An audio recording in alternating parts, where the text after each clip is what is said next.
Hey everybody, how you doing?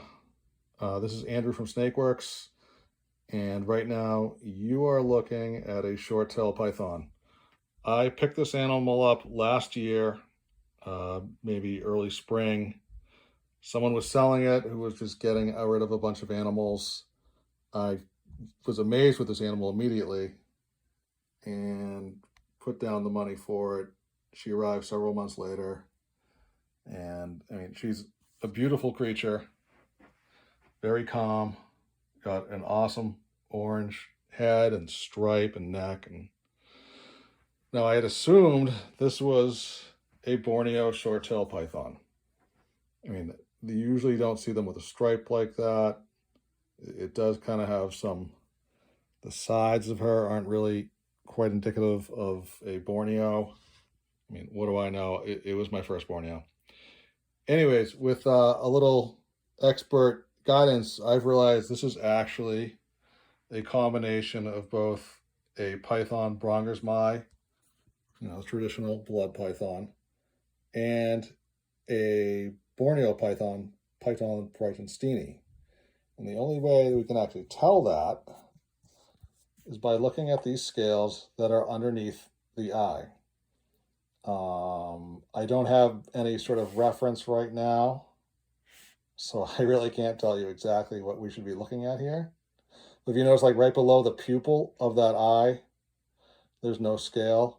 I believe there should be a scale directly underneath that eye if it was a pure python brightonsteini or Borneo python.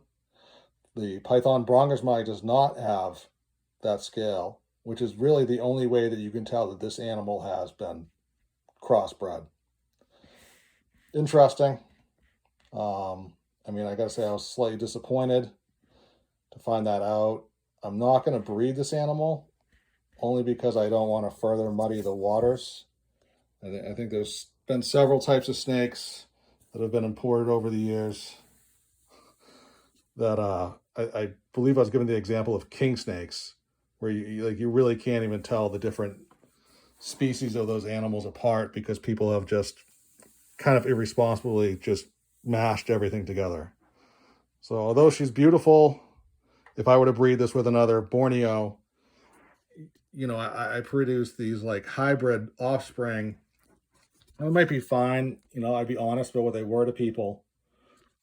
But eventually, somewhere down the line, somebody ends up thinking it's a straight Borneo, not any sort of Bronger's Mai mixed in. They breed it, and then you've just you can really screw up someone's breeding projects doing that. And I'm not looking to. I don't want to shame anybody for who would do a hybrid or anything like that, but that's not for me. I believe there's just so many beautiful animals out there in the world. Take the time to do the research and find something that really stimulates you rather than having to just grab two random animals and put together trying to make something new. And well, that's my speech for today, but she's an awesome animal. She's not being very vocal. Sometimes she likes to hiss. I say, like, they get a bad rap, obviously. I mean, she's not biting me or anything. Now you can hear her.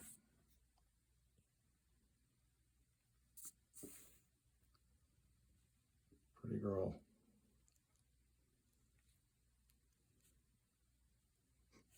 She's got quite the tongue.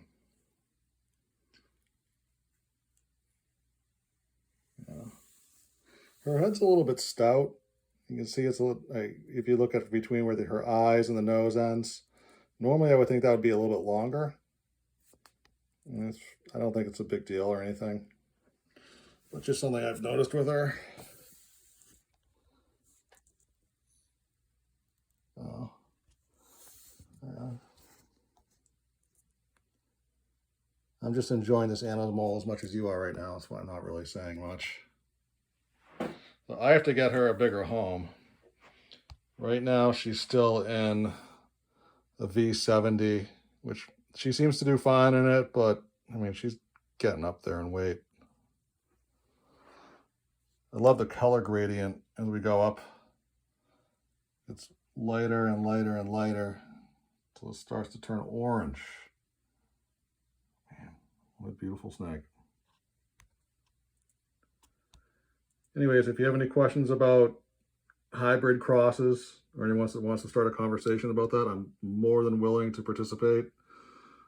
I know some people make ball python / blood python crosses. I mean, that's certainly a lot easier to identify as being a hybrid versus this sort of interspecies, one sort of blood python to the other one. I mean, that can be confusing. I didn't recognize it. And, like I said, that's just kind of, you're muddying the waters by doing something like that. And I don't think they usually come out looking like this either. I think the ones I've seen have kind of like look like mud. And, I wouldn't be interested in buying something like that. Well, anyways, I'm rambling now. I hope you've enjoyed looking at this animal. If you have any questions, leave them in the comments, and thank you for watching.